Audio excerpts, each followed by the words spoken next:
Siri, you sure you want me? First podcast here with Siri Imani. Siri Imani is a powerful voice emerging from Cincinnati's vibrant hip-hop scene.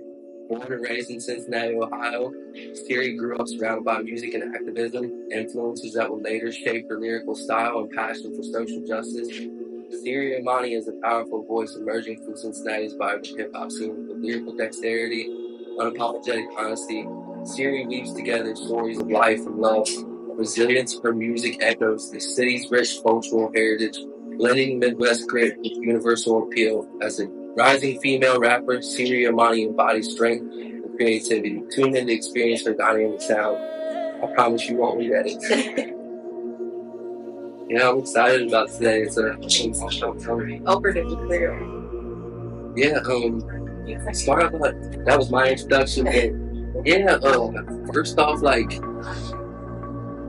you started out performing at 15? Yeah, actually, earlier than that. I started performing when I was 9 years old. My mom kind of threw me out there. So my first performance was at UC. I was 9 years old. I opened up for the last COVID. So it was one of my mom's curated events there. And that was the first time I performed, and then the very next time I performed was when I was 15. So, Yeah, I know. She threw me out there. she had you back though. It was like a haiku. It was nothing impressive, but we got out there. What sparked your passion for hip hop, and how did your early experiences shape your style? I think, and many things inspired me with hip hop. I think poetry and hip hop go hand in hand. So I grew up in a strong poetry community that influenced my introduction to hip hop, and then also my value in hip hop too. And then on the other hand, my dad was a huge hip hop fan, so he used to have me at YouTube, wormholes. I was trying to use LimeWire. I was just going into every wormhole I could to find all the music of his time, my time. You know what I'm saying? And that's kind of what birthed my appetite for hip hop. And again, poetry coincides with that. Poetry really is the looking down, introspective version of hip hop to me. It's the same content, it's just said differently. So it kind of was always embedded in that thing. LimeWire. Look, if you ever fried a computer with LimeWire, then you were in the trenches. You know. Yes, I know.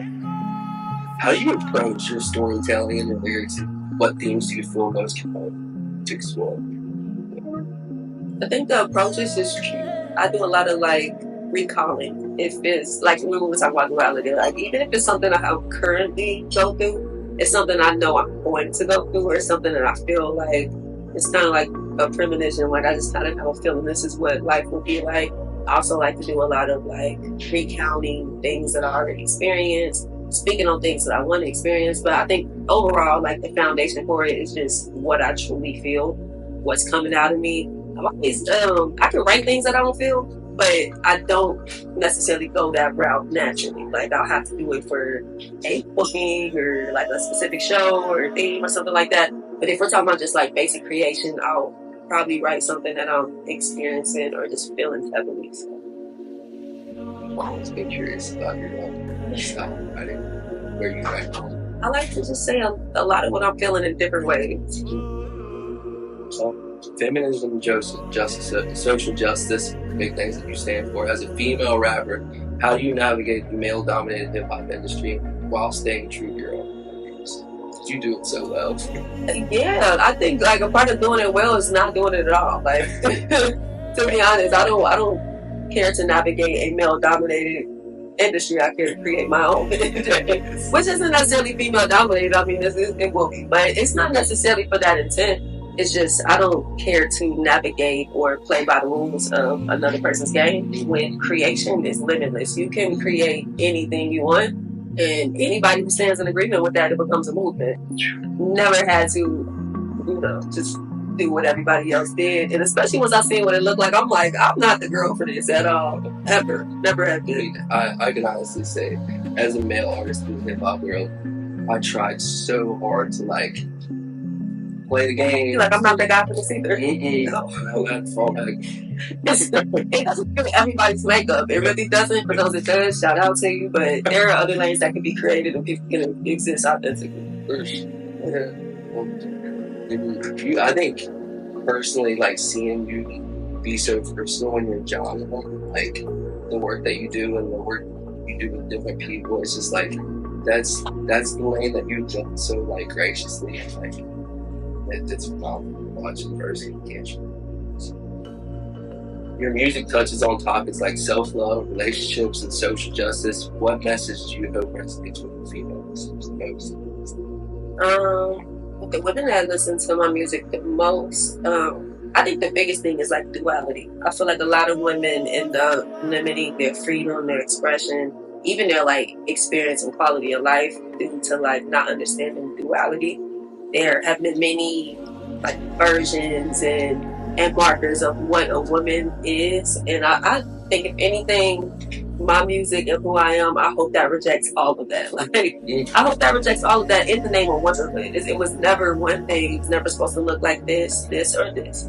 Women can be anything and are everything, and because they're women, it's just womanhood. So I think my women listeners understand that more than anything. Like, whatever you currently feel is womanhood. You don't have to exude anything you've seen before to be considered a woman. That's my biggest thing.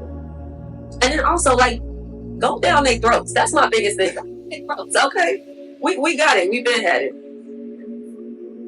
Personally, me being a man and going through some things I went through with my sexuality and exploring who I am as a person, I went 3 years being non-binary and identifying as that in your music and me through the most. I'm sorry, I didn't hear that. And I've seen you do that for other women as well. Like, it's necessary. Though. Manhood is not one thing either. If you choose to be identified as a man, anything that you do in your life is considered your manhood. It doesn't have to look like anybody else's for it to be God. Big time. Absolutely. I said even more of a man because you chose and had the courage to go out and do that. You get a lot of people living their quality of life and their experiences and the truth, like of who they are, because of being in the hip hop, it was hard for me to come and say that. A lot of my homies that I sat in studios and helped do music videos with, like directed music videos for, did songs with, helped them write music. Yeah, they made fun of me for coming out and saying being non-binary, and like brutal. It was brutal at first, and it crushed me at first. Man, coming back from that, it was hard. I went into a healing retreat with a bunch of people that said they were spiritual, hippie type people. I was even made fun of like the retreat for being non-binary things. Like going to a healing retreat, experiencing that after experiencing rejection from the hip hop community of my friends, my family, like, oh, you want to be a she, you want to be this, you want to be a that. How do you mean? Oh yeah.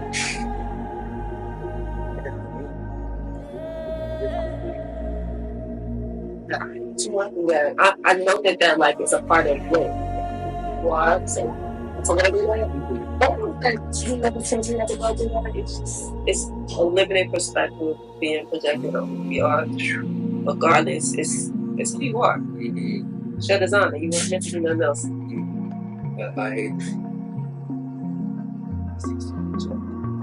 Me too. That's when it switches though, right? Because at first you feel bad, and you feel bad for yourself at first, and then you start to feel bad for them once you understand, like, I'm actually worse than Yeah.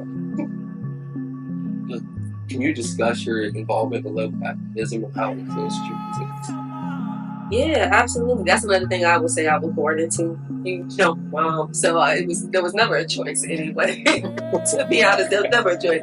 I think I came out like strapped to her back while she's doing some form of activism. But my family, specifically the women of my family, have always focused on food insecurity. So it's been always gardening and then helping people who have been displaced, like from the smallest form to where we are now with potluck. My great grandma in the house that y'all came to used to like take in people who would just run into my grandma's house. It would be fugitives, it would be homeless people, it would be anybody in the neighborhood. They would run into Miss Kitchen's house, they would go in there and they would have a place to stay for the night. They gotta leave in the morning, they can come back later, but My grandma had like a system. She would let people in and out of her house over and over and over. And it just became one of those like staple houses in Madisonville. Like, this is a safe spot to go. That's and the definition. that trickled down.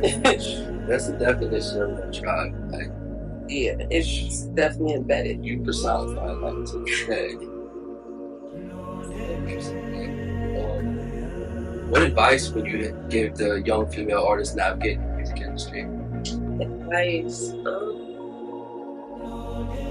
I really suck at giving advice because I'd rather just show and like what you resonate with, like do what you don't. But I think the advice kind of looks like what I said before. Just like a lot of what your path will look like is projecting things, especially in this music industry currently, and it's changing. Like, it is changing. So I think I hope that it will be easier for women to navigate. But regardless, if there is any advice I could give, it's just to stand up unapologetically in who you are. If you master your craft, no matter what, people resonate with that art. Make the art good. That's all you have to do. It doesn't matter what place you're coming from. Like, people have come from so many different perspectives throughout history. They just did their art well, and that's what Jacqueline understood. You can do the same thing. You don't have to navigate any industry. You just have to perfect your art. That's what I would advise people do. And then again, on the other side, reject. Like, really learn to reject things that do not feel right to you. It doesn't have to be what people say 1 + 1 equals you made it into the industry. That's their recipe. Everybody has their own, even if a lot of them seem to work often, which we're seeing. That's why a lot of artists mold themselves to the recipe they see working. You can't do that. You can't. And for the evolution of art, though, art will stay the same. We just keep copying the same recipes. Copying things. Literally, do something different. I already feel like we studied art a little bit, like maybe 50 years. I think we need to move on now. Go into new things. Let people fall in love with sounds. That would be my advice. And as far as like even saying male dominant industry, like I see the hands changing like so quick. Like over these past 5 years, the feminine energy that has taken its throne over these past couple years is like undeniable. It's going crazy. I love it. Ownership is nuts. Yeah. Ownership is nuts. Yes. How you handle criticism or negativity, has your response evolved over time? Oh man. Yeah, that's a big one. Yeah. I go in and out of different methods probably because I'm so human. I'm gonna be like a part of me comes from, and then I turned 30 this year. So to put in perspective, I had probably dealt with criticism since I was 15 years old. So 15 years, after a while, you go through different stages. You go through like I can rise above this. I got this. Everything's fine. I'm gonna show up my heart. Then you go through a life. Okay, y'all don't want to see me. Nobody don't know. Oh, y'all hate me. Then you go through like, well, y'all did. You know what I'm saying? You go through so many human stages, and then you cycle in and out of those. I say currently, I got a lot of love around me. I think that's what changes, right? Like, as an artist, especially when you navigate things alone, or even if you do have a group, when you're young, it feels alone. It feels like I need to do it. I gotta get there. I gotta make it. You know what I'm saying? You're so like worried about the destination. The journey is not even on your mind at all. So at times like that, I have more of an intense approach where I'm like, I don't understand. It's like what you're saying. Like, I'm not doing anything wrong. I'm being me. And I'm also like extending all of the good energy I have in my heart. It's all coming from the most genuine place. Why are y'all not receiving it? Why is it being misconstrued? Why is it being, all of that? Like, so I think that's where you kind of go through that heartbreak that has to lead to an understanding of humanity, where you have to take the ego out of it, right? Because everybody wants to save the world, but then you have to understand, like, the world does not look at anybody as one savior. Even if you're helping the world's not going to always look at you like that. And then you also have to address the fact that you ever thought you were going to be a savior. So all of those things, it happened like before I hit 25. All of that whole cycle happened before I hit 25. I went through all of those up and downs, and I was just like, okay. So I was meant to do this. I wasn't meant to receive. I was meant to be. I was not meant to be understood. You have to accept all of those like give and takes. It's still a beautiful legacy. It still will be understood one day. But a lot of things that we do rightfully will never be understood. If you do it right, and you're on the correct side. I will say that. A lot of things aren't going to be understood until you don't. And I had to come to complete peace with that, which is hard because who don't want to, like, when you are in a world that you see just exuding all of this like evil and hurt, and you know that you done held it down on the good side, it's a part of you that's like selfishly gonna want to other people to see that too. Like I held it down, you know what I'm saying? But then there's a part of you that has to die. It's a big part of you that has to die. So you can do way more, because if everything is like you can't, because it's gonna be an input output. I'm gonna start feeling like it's not worth it if I don't receive anything back. You have to start looking beyond what you could currently get back from people and to what your legacy looks like, and then what humanity looks like. One you know of the greatest examples of what you just said was the Lord versus Reading Rainbow. EBS canceled the man. Yeah. When they started seeing the impact he had with Reading Rainbow, Come on. they canceled the man. It took him years to get his roses. I feel absolutely. I see that with a lot of people in history. Like anybody who I truly feel like it, things that were from a 100% like genuine place and never expected to receive anything back. They are some of the people that we understand the most now. We understand them the most now as a more evolved society, and that's what I was thinking about too. Like we are still very young as humans. We're in the 2000s. Like we know numbers work. 2000s is very early in as far as numbers go. So we probably still some of the first humans. There's going to be a more evolved species that can look at intentions in a different way and impact in a different way. I think that's probably where my brain intentions movement will shine the most, but the impact will start trickling from this point. Oh, it already has. It already has. That's what I hope. That's what I hope. I see it so much throughout the city. Like I don't know if artists bow down to you yet. I hate when they do. I get it. No, I in martial arts, we do that as a respect thing. Like, I respect that in martial arts. But as you would be a rapper, and I used to be a rapper, I don't have a passion about it. Okay.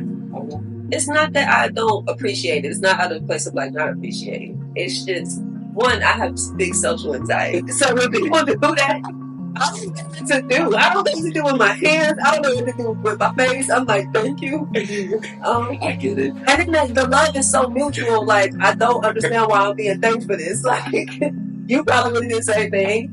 The way time works, you probably will do the same thing for me at some point too. It don't feel necessary. But it's still like the love is appreciated. The love can just be expressed without the boundary. I'm going to take a compliment. So if somebody was to do that to me outside the dojo, I probably would be like, well, if we're talking like, if we're a martial arts setting, yeah, absolutely.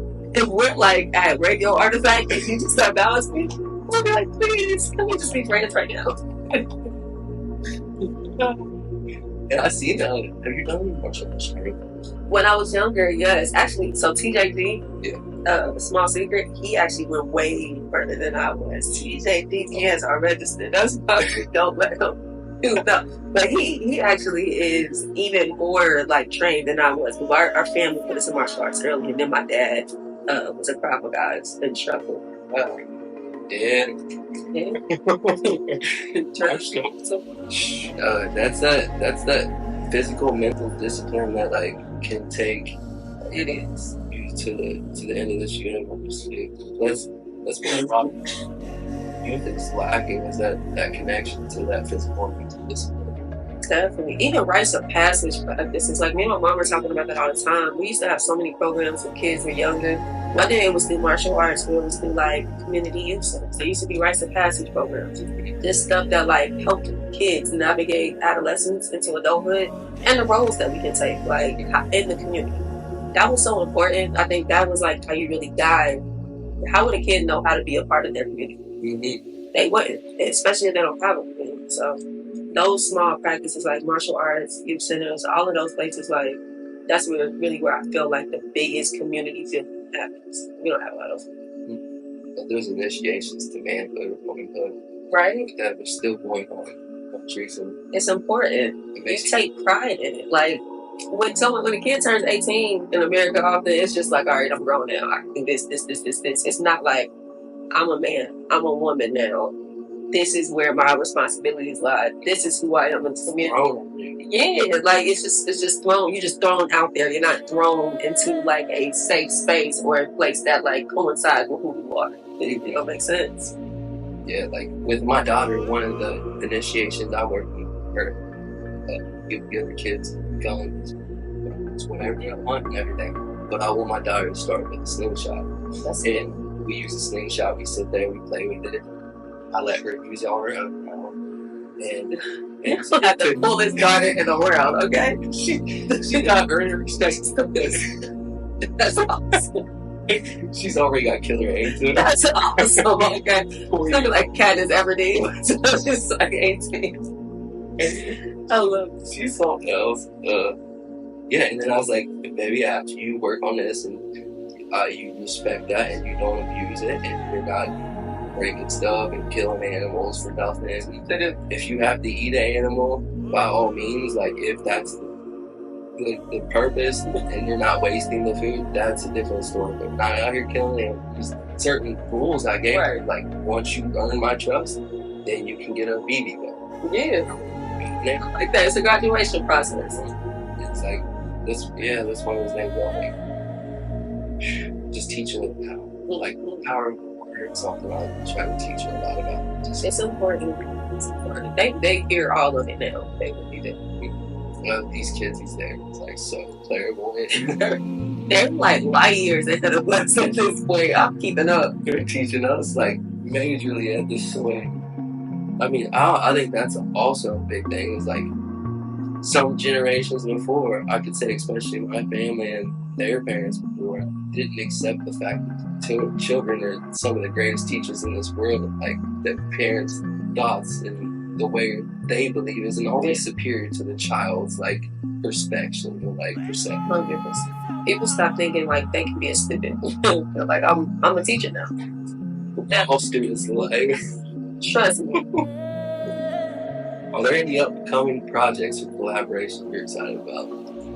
Yes, I am working on an album. Tribe is working on an album. Both are dropping this year. I think that's the thing I'm the most excited about. Big deal. Would that be Tribe's first album? No, it'll be Tribe's second album. But it'll be this version of Tribe's first album. So the first Tribe that I had with Peace and Aziza, we dropped the album called I Am What I Am. This next album will be the second album in the whole group that you guys are experiencing now.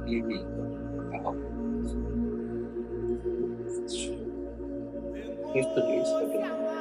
We have so many producers on that. So we used of course, our Tribe producers. So Spencer, TJG, and Safa has some production on there. Okay. And then outside of that, of course, Devin, Burgess. We got a couple people like from out of town that I worked with for my last project and Big Fish as well. So I've been using a lot of the same producers, but just different sounds all across the board. And once you see the rollout, you'll understand why the sounds need to be different, but it's gonna be fun.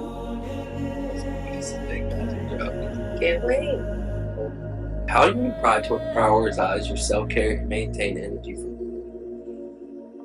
I have gotten much better now.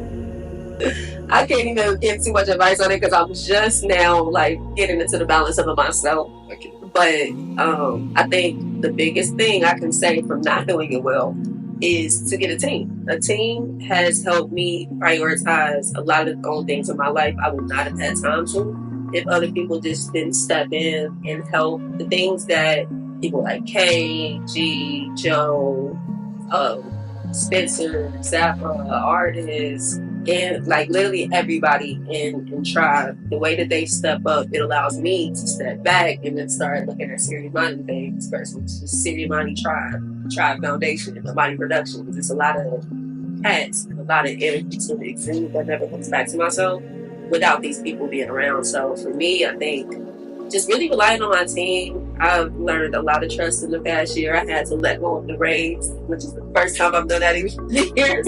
I've had to just be like, okay, you got it. I trust you. And watch it actually work out. And then allow myself to be like, okay, now that I have time and attention, what does Siri want to do for Siri? What does Siri need to do for Siri? What's next for Siri? And that's been like the biggest blessing, honestly. So shout out to the team.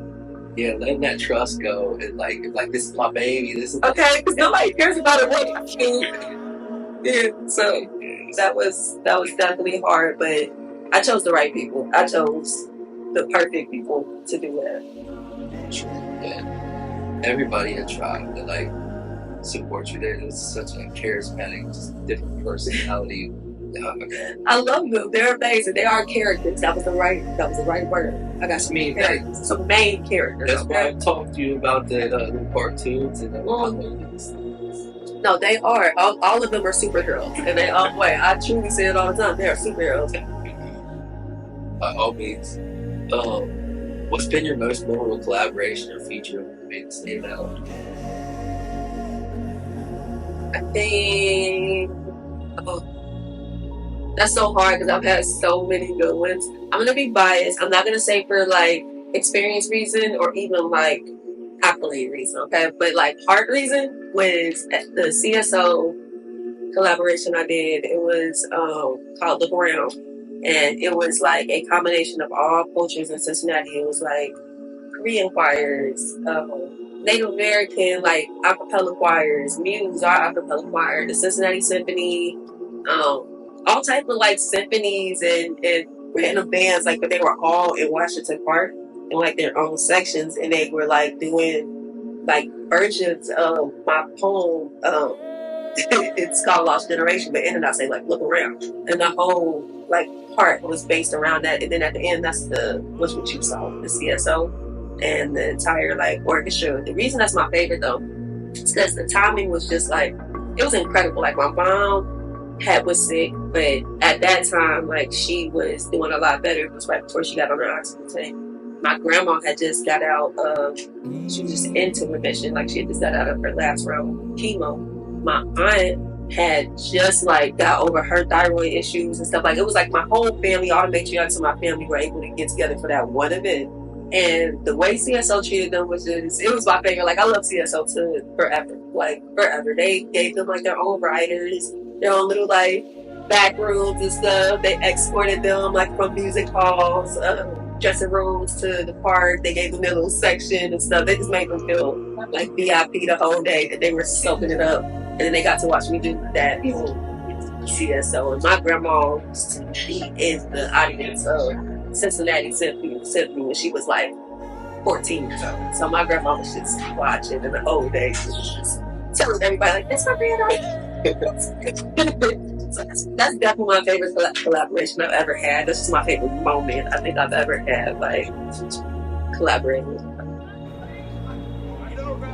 I need you to care. Not about yourself or obtaining your wealth. I need you to look around. Sirens are becoming a familiar sound. Our faces are getting used to being put in the ground, and for what? See, I have this theory. Yeah, it goes like, my mind is powerful and that's why they fear me. Cause if I don't see probable cause, I might not go down willingly, and some of y'all might think that's the kid in me. But for you not to be angry, are you kidding me? This generation isn't lost. We're angry. And instead of ignoring the problem to focus on ourselves, we turn our attention in an attempt to help. And yeah, at times we do it wrong. But to me, anything is better than just playing along. Now, if this generation is lost, it's because they're out here killing the ones meant to lead us. The ones with the strong mental thesis who see us for more than what we appear to be. They see the drive, but also the fear in me. This generation isn't lost. We're scared to death. Like a wounded animal, only hostile to protect whatever we have left. So yeah, we lash. Oh yeah, we spaz, we black out, it happens so fast. And in an attempt to express ourselves, I guess we forget the beauty in everything that we have. So we destroy it. But then again, years ago, my American history teacher told me there's always anarchy before order. So is this that transition or just hope for wishing? Am I out here talking to walls right now, or y'all actually listening? This isn't the future I envision, and maybe that's why I'm mad. I'd never take shots at moms and dads, but why tell us it was infinite opportunities for us when 2 or 3 seemed to be all we really had? Here I am thinking the worst adulthood would give me is a terrible boss. Why wasn't I warned about the friends I lost? It's incredible. Yeah. Your music often touches on self-love and empowerment.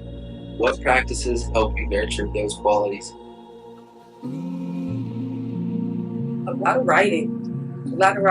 My thoughts, I think like my most therapeutic practice is writing. I don't sort my thoughts well in my head. They swirl around and they move too fast. I'm not gonna sort any of them out. I'm not gonna come to any like meaningful or productive conclusions. Once I start writing down like what I feel, I think that's the most therapeutic process for me. Even talking doesn't always work, like especially when I'm like in triggered states or I'm in low sad states. Talking just but if I write it down, I see that writing. I process it through art. It becomes easier. I think it's just like a coping thing. It's one of my most healthy coping things. I think that's what I'll say. It's a way for me to like lay it all out, look at all of it, and then put things where they need to be before I present it back to the world. Like, and that's probably my most therapeutic way. And then taking breaks. I go on hiatuses. Like, I like to veg out. I'm a Taurus, so I will go to bed. 3 days, I will veg out, have snacks all around my body, and I will watch whatever Netflix, Apple TV show, anything that's going on for 72 hours. Yeah, you just gotta stay in the cocoon. That conversation you just had about the cocoon and other butterfly person. It's real. It's painful to be an artist. It is, but necessary, like you said, very necessary. Yes, it is. Which female artists or activists inspire you, and how do you implement your work? Always. She is my favorite poet, my favorite activist, my favorite woman in history in general. She taught me everything I know. I watched her from the moment I got here, and if there's anybody who I've ever seen move with grace through every stage of life and just kindness, my mom is the most kind person I know. She is the most like patient person I know, the most divinely guided person I've ever known in my life. And I know it took her a long way to get there, but I got to see, I came in the world when she was there, and it's been like my marker for, I won't say my success, but it's been my marker for like where my morality needs to be. If my mom is cool, if my mom's happy with me, I'm like, all right, I'm good. I'm good. As long as I'm like, my mom tell me I'm tripping, all right, y'all, I'm tripping. Got it. But if my mom's like, you good? I'm like, all right, I'm good. When we got the car, I gathered a combination of mine and your things frantically. I didn't think it through at all. My mind couldn't entertain the thought of necessities. All I thought was, I pray she's ready. And how could you not be? The thought doesn't consume me, but it does linger like a cloud, always around and at any moment could make its way down. I counted by thinking this could be our brightest day.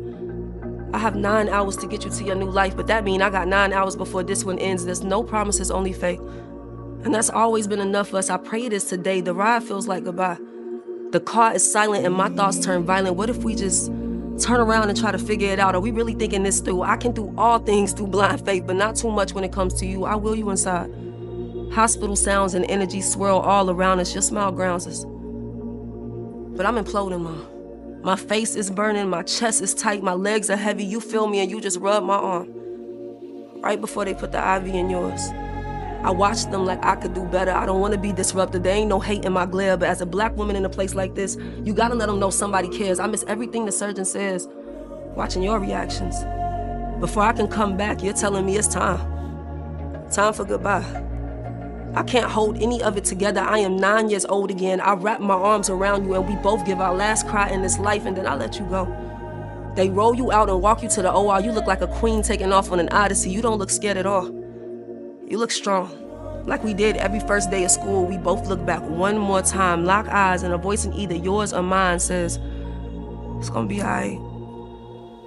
I just gotta make it through this night. For 12 hours, they cut and remove an old light to insert a new, and I remove all logic thinking about you. I explore the most irrational paths, Ma.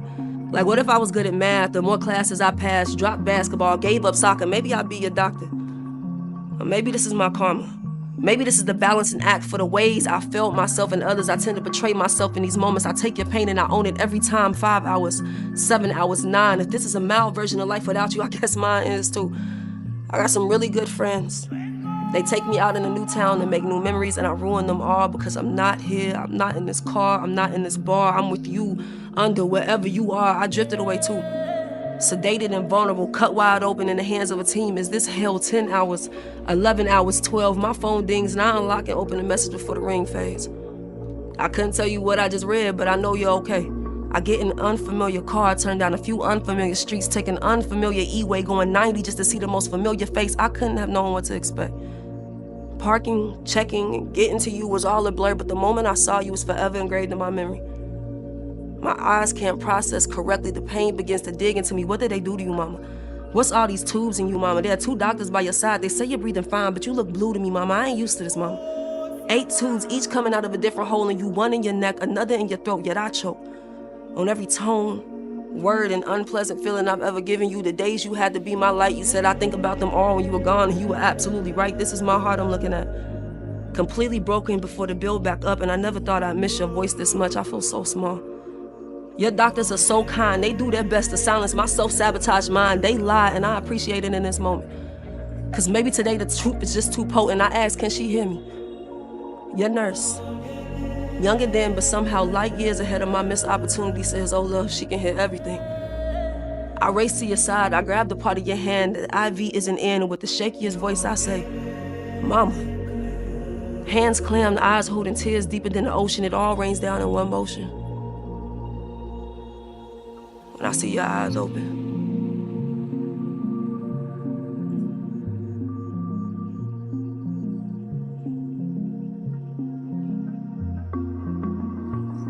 See, over the past year and a half, so I'll start out where it came from. Me and Sincerely Go did a video shoot for PlayStation when I first made it. Oh God, he can rap it. Yeah, songwriter. Yeah. So we made that video for the PlayStation when I first started making them, me and him and Fame.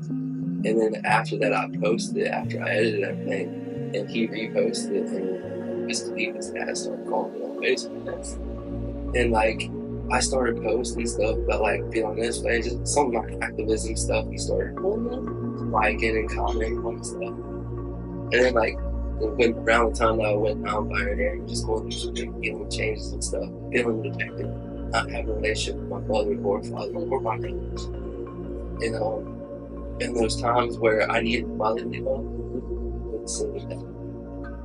And the times that I needed that following that, it's the deepest feeling to sing that.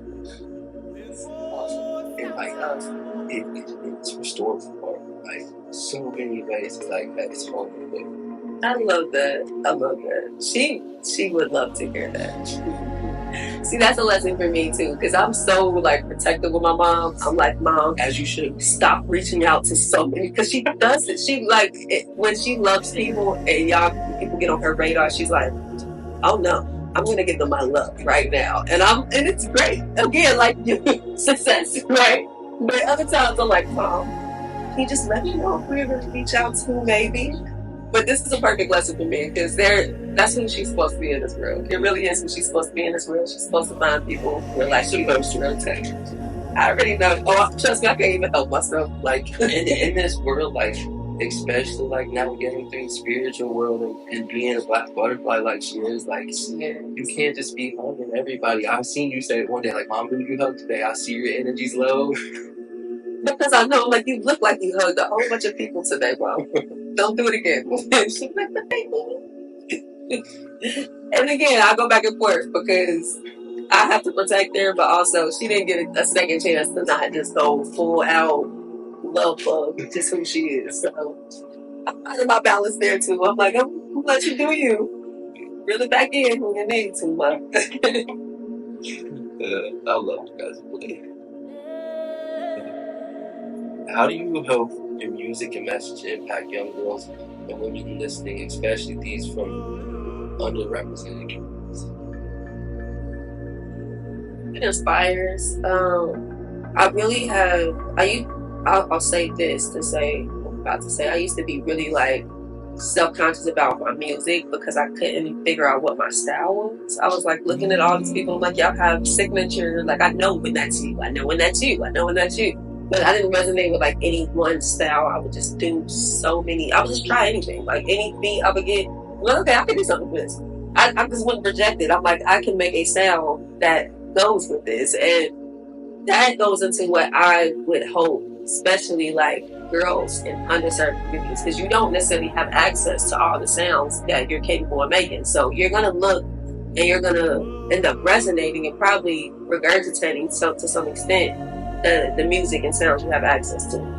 My whole thing is to inspire you, like, and that's why I love people like Doechii. Like, I was about to bring it up. Doechii, people like Doja Cat, like women who can rap their ass off, but like they are pushing the limits of like the sounds that we rap to, the sounds that we express to, the way that we say things, the personality we put in it, the dialogue we put in it. I love that pushing of the limits. That's what I want to inspire. Because I think, especially with like young Black girls, I think Black women have a way of expressing themselves and an attitude to them that is so complementary to hip hop. If you take that attitude and you put it anywhere, like hip hop is not just hip hop on boom bap beats. Hip hop is hip hop on pop beats. You can put hip hop on country, it's still hip hop. You know what I'm saying? It's really about the flow, the cadences, the sound of your voice. Like that is hip hop. You can do it with any crossover and it's still going to be like this valid source of art. That's like what I would like to inspire when people, and specifically young Black girls, listen to my music. Like, go for it. It's going to all sound crazy in the beginning. You don't know what to do yet. But as you start getting comfortable with shit, I'll say even Tizo, like Tizo Touchdown. Like there's certain artists who like speak to me in the ways that I can see where they mastered their art and then they rejected everything they knew about it as well. That's how art evolves. You said Doja. Absolutely. Like I've been waiting for her because I'm telling you, she's gonna make it easier for me. I've been rapping like that since I was young, but it just wasn't an appetite for it or an understanding or want to understand it. Men didn't want to respect that and give way to it. It's like not at all. Like damn, she going. She about to take my throne. Going, and every bar is a bar. Yeah, it was hard to rap like that for a minute, but her coming in like this, it just makes it easy. It makes it so much easier for women like me that don't already be desensitized to it. I can come in and rap the way I'm used to rapping. I don't got to slow shit down before. Like that's a dream for me. It's digestible now. What advice would you give to your younger self just starting out in the music industry? All you need is you. If I had known that would have saved me years, okay? I thought I needed so many people. I thought I was like late. Even if I had my mom and all of my life, you know, as a teenager, you're going to reject whatever you used to. So even if I had the perfect setup with my mom in that poetry community, I was like, time for me to go branch off and find my own thing. And then when I did, it was so new to me. I was used to being in a place where I was so comfortable and like, I was the best in every room, and then I was like in a place where, there was nothing. I know how to do this. When I got into unfamiliar territory, I'm like, oh no, I might need help. And so people started offering help, and in my mind, that started translating as, okay, I need other people, not in a collaborative sense, because I do need to collaborate, but I thought I needed people, and that took a lot of years of my life and a lot of like trauma in my life. I'm thinking that I needed people and like creating these unhealthy relationships with people, thinking I needed them, you know what I'm saying? And they needed me. I feel that majorly. It's a part of the journey, though. It's a part of the journey. I still learned so much in that time that it's necessary. Like I could even say, like when I first started rapping, my first show that I got put on was a White Gold Perry. First show, like I was so new to it, like. I've been in the studio rapping. I didn't have a show yet. I was doing freestyles at parties and stuff like that. But it was a long time. I helped a couple artists do book their shows, make their merch and stuff for years. And all I was doing was freestyle. But once I took into my solo career after getting screwed over by people I thought I needed to, and it took me going in that solo in Perry and White Gold. Staying in the audience and like nodding and like looking at each other, like that kept me going for years. Shout out to them. Those are the extra guys. Those are the guys. That's actually where we doing my project and trying to project at.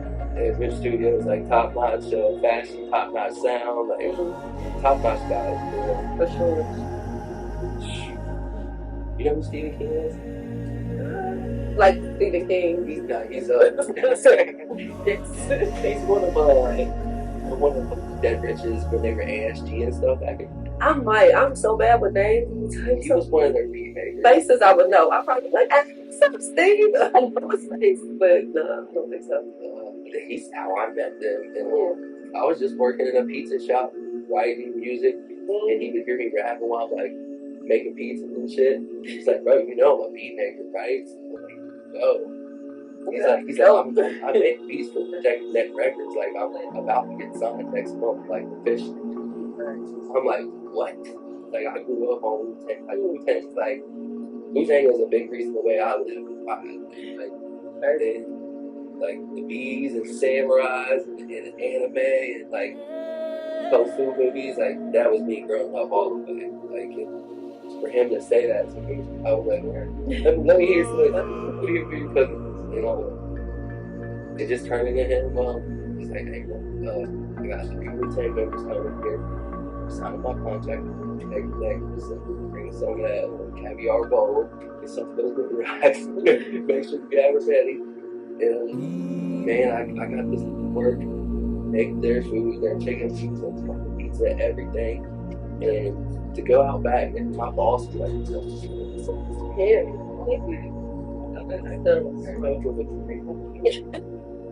that's a flex. Definitely a flex. And all of that, like, it would have been possible without Dead Rich and like I would be here. Yeah, they're good people. And they're doing it for the youth now, like, absolutely. Big. It wasn't just me that they impacted in that way. So, yeah. What Cincinnati landmarks, venues, or hangouts hold special things to you? Okay. Let's start. You said landmarks.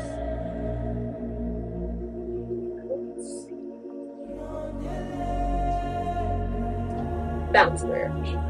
I say Fountain Square because that was my first like major, not major residency, but like major corporate residency. Being able to bring an artist, like a hip hop artist, to Fountain Square every single week. I remember at Fountain Square when I was younger, like that was the pinnacle. Like if you could perform at Fountain Square, I used to watch Santino perform at Fountain Square. I watched like Self Diploma there, you know what I'm saying? And when we were younger, that was like, okay, the pinnacle. If you forget that, that's the pinnacle, you know what I'm saying? And the mind, like at the time, it really was. Like they were doing stuff that none of us had seen before.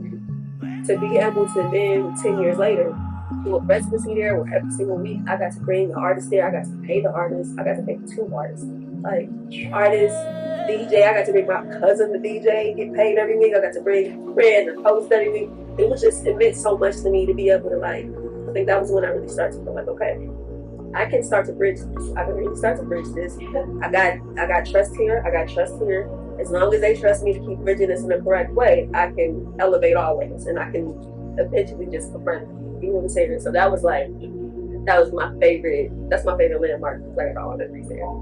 Favorite venue is Radio Artifact, hands down. I've been performing at Radio Artifact since I was 21 years old. Yeah, like about 21 years old. And Devin, even before Andrew got there, Devin has always been there. And before it got rebuilt and all of that, like, I remember when it was still the 2 big poles in the middle of the stage. You had to figure out how to get around and like the stuff. Yeah, like it was always been a community space. It's always been like just a homey type of place. Devin has always been that person. Like he is the most consistent, good human being. That's seen in my life. Like there in my I am a naturally skeptical person. So I like to watch people. I'm like, if I see you break character a little bit, I'm gonna clock it a little bit. Devin's one of those people I'm like, he is just so consistently good. Like he gives me a lot of hope in his work. And he's always been that way. And him working at Radio Artifact alone has made Radio Artifact one of my favorite things. And then their attention to sound, the way they treat their artists, the way they accommodate the spaces and the vision that we have, live mixing, the live visuals, like all the care that goes into it.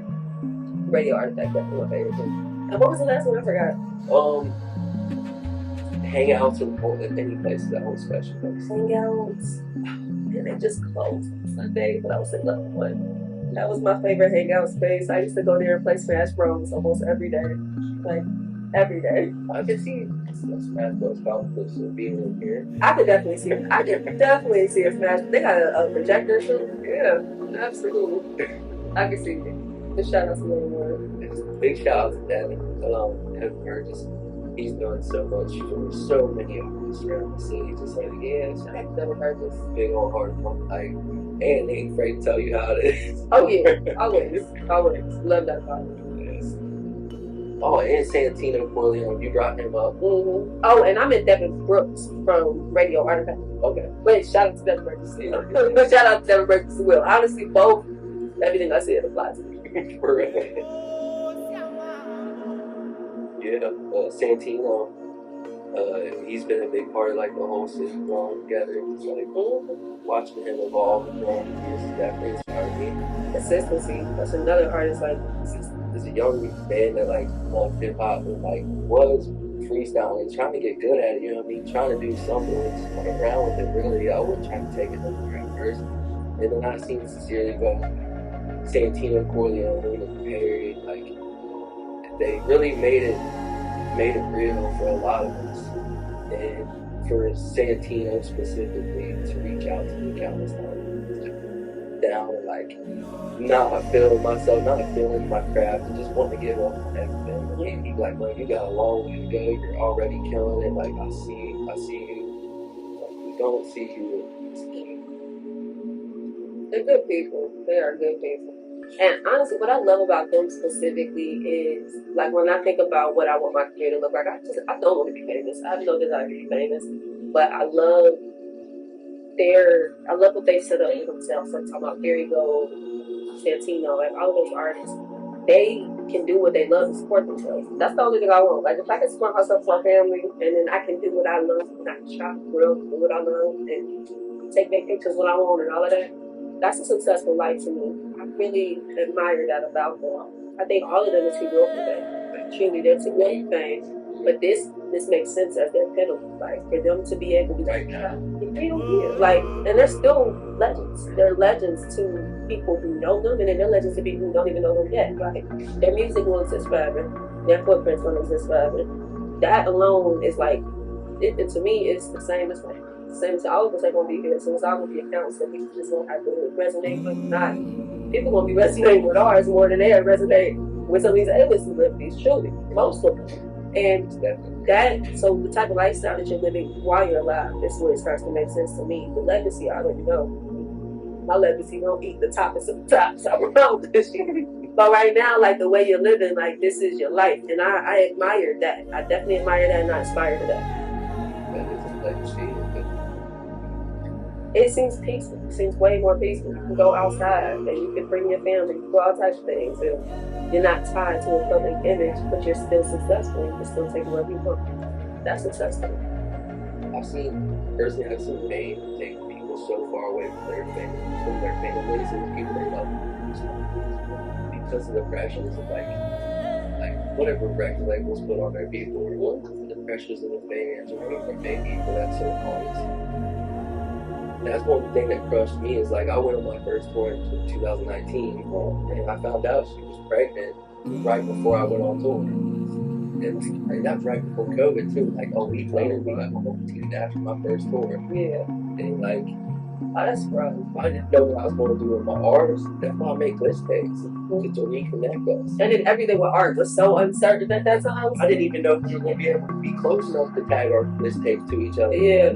But I still made it. Yeah. I invested in stuff. Like ultimately why I came up with this tapes because I directed a couple music videos for a couple artists, a couple songs. I never get credits on the songs or paid money for any of those things.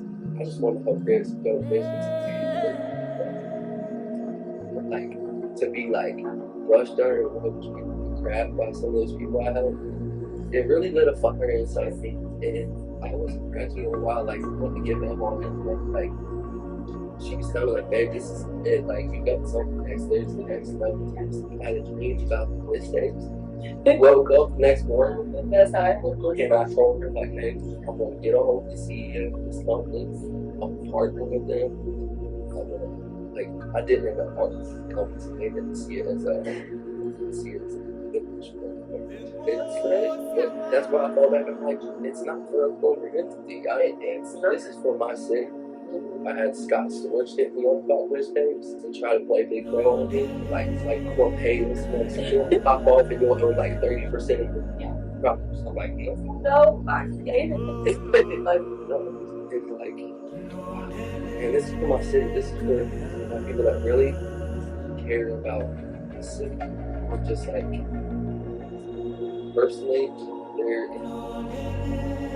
so many avenues that this community can go. Like, I think being a big part of what our city is like, it's magnifying our city specifically. Once the city really sees our community underneath, that like the life, that's the magic of it. The life, and he's like a vice president or something. Like it's one of those. And that was super special this year to see. That was my first time seeing it. I've said it. Is it your first time doing a set this year? Oh no, I've done a set. This is actually my first time not doing a set. So first year it was just my performance. The second year I had 3 performances and I got to curate 2 nights. This year I got to curate 4 nights and 2 performances. So 3. Then we'll see how that lit up the whole city. It's like seeing the kids around laughing. It was the babies. That was so much fun. That was a good part. And the skating thing, being right beside your guys' set, that's perfect. It felt like Mecca. It felt like the Mecca of hip hop. Like you had all the around there. They had the graffiti table and all that. I'm like, oh, sweet. Got you. This is what that's what we do it. How do you engage with local community or emerging artists? And are there any mentorship programs or initiatives? Yeah, absolutely. So I do have a current program called More Than Rich with Damage Studios, Cincinnati, Reg, and Imani Productions, and it's just taking 3 youth a quarter. Sometimes with this time here at 2 brothers, so we got 4 now. But we're taking youth and we're basically providing them with all of the resources they need, from rollouts, understanding the legacies of why, writing workshops, album, free studio time, performances, showcases, paid performances, all of those things that you really need to be considered a valid and successful artist on your way into now. And we're inviting like other local artists who specialize. So like Dagger Burgess is doing rollouts. We got like 2 inch Benji doing like legacy. Artists who really like embody these lessons, teaching them to do. They're learning licensing, singing, everything that you really need ahead of time before you just get thrown into music business. So that's a program that I have for you. And then younger artists or any like newer emerging artists, I am an open book. I would say you will have to reach out to me. And it's unlikely I would reach out to you unless it's like something extremely pressing, just with all the things that I have going on. And my own tribe is emerging artists. So right now my main focus is always them. But that being said, any artist who ever reaches out to me, especially younger, I want you to. I was just talking to Tapman about that too. Like those are some of my favorite like collectives who I see as equal versions of us. They're better than us in every way. They're just like a lot of experience. So we're a lot of artists that come in are light years ahead of where we were and are honestly how it's supposed to be. You don't have the experience yet. So talk to somebody who got the experience. You already got the juice, okay? You got more juice than I ever had. So let me give you some experience, some of like the hey, do's and don'ts, watch out for this, go towards this, and then, you know what I'm saying, decipher what works best for your recipe. But that's kind of like my route with engaging with younger artists, and of course people are. So I always like to keep an eye on what's coming out. There's certain artists that just hit me different, and I will reach out to them. I'm like, hey, come in. Like people like Zappa. People like, honestly, everybody seen Tribe. Those were artists who like, I was like, real quick.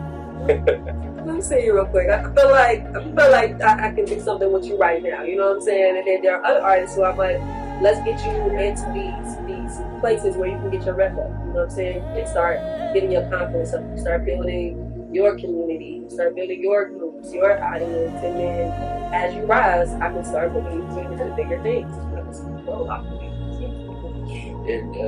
Tap does a lot of big things. Some of my favorites. I love shows. I love the voice.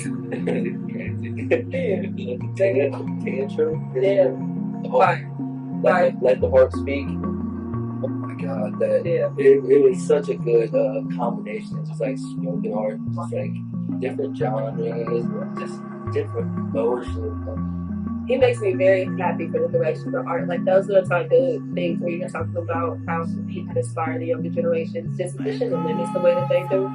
That's the type of art that I'm happy it's being like followed in from ours. It's very intentional. It is very like passionate. It is not just like it might make a hit, but it's not like I'm making this to make hits. I'm making this to do my big breakout. Like I can hear him just fully evoking on all of his tracks. I can feel all of his features. I can feel that.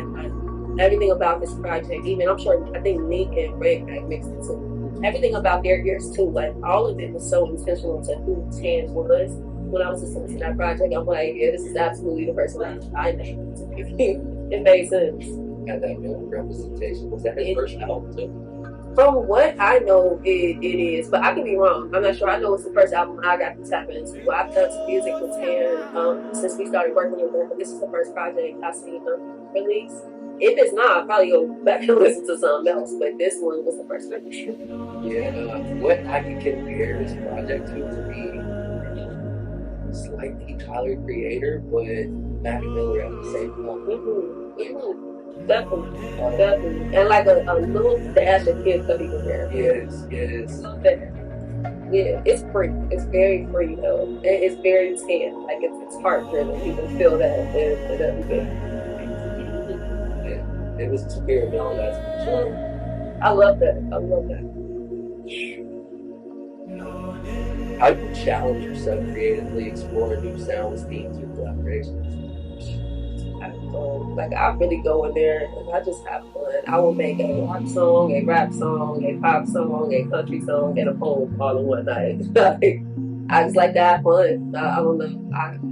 I've never like wanted to just sound like one thing, so I have always pushed myself to sound like whatever I feel like that. Just wake up and feel it. Yeah. This next year, I see a lot of things taking off in the city, and I do see how you just like graciously give light to so many artists. Where like a lot of artists just stuff on like maybe focus on their solo. And like for any artist out there thinking that if they show love to another artist, it's gonna take like what they're building. It's like that's such a farce to like even believe that. It's so far. So any artist out there thinking that if I show this support, it's gonna make me look like a fanboy or a fangirl. Like, what's wrong with being a fan of another artist? That love reciprocated goes a long way. I'll take it a step further. It's intentional, and that's why I think I do have so much patience and grace in that aspect, because I've seen how intentional it is to like. It's like waving a stake in front of a whole bunch of hungry lions. Like, ain't none of them stronger than the other or better than the other, but they all hungry, and you know that you're the only one who got that one little resource. And if you throw it right in the middle of them, and only one of them get it, they gonna tear them apart.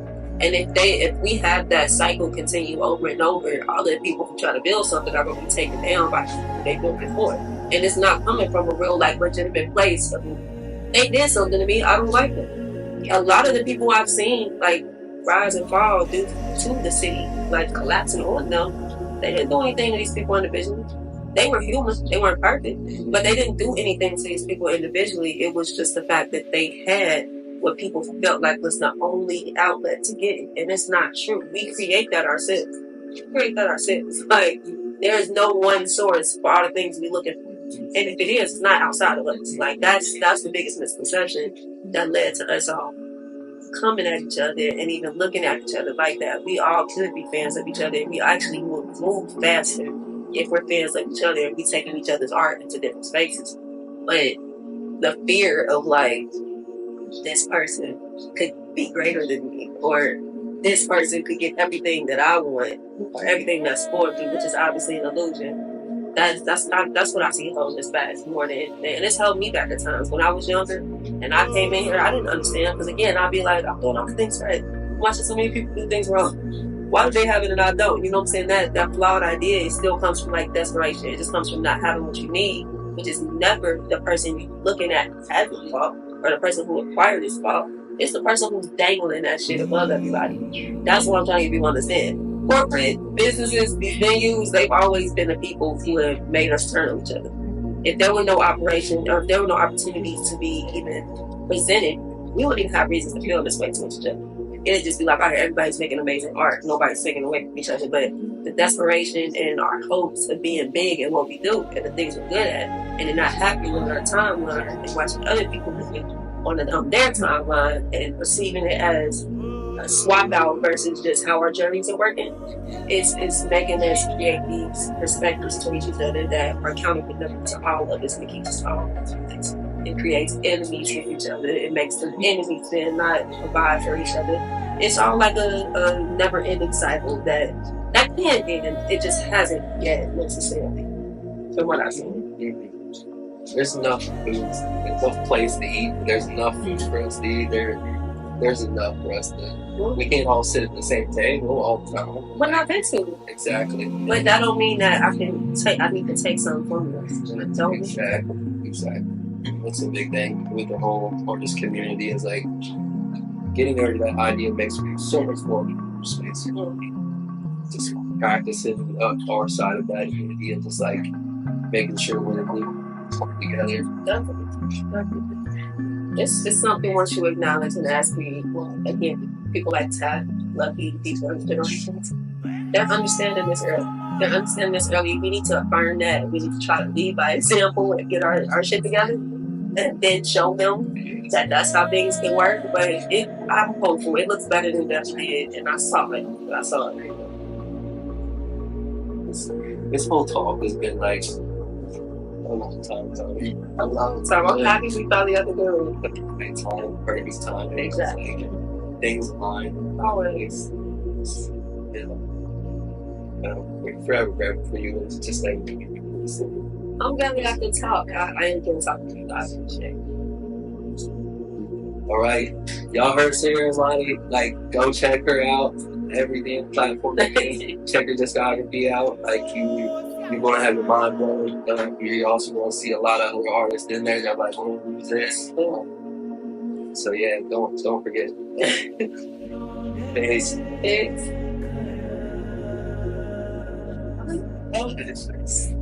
That was perfect for He's out. Nice. I have you fun, guys. Thank you. Were you playing with the same voice?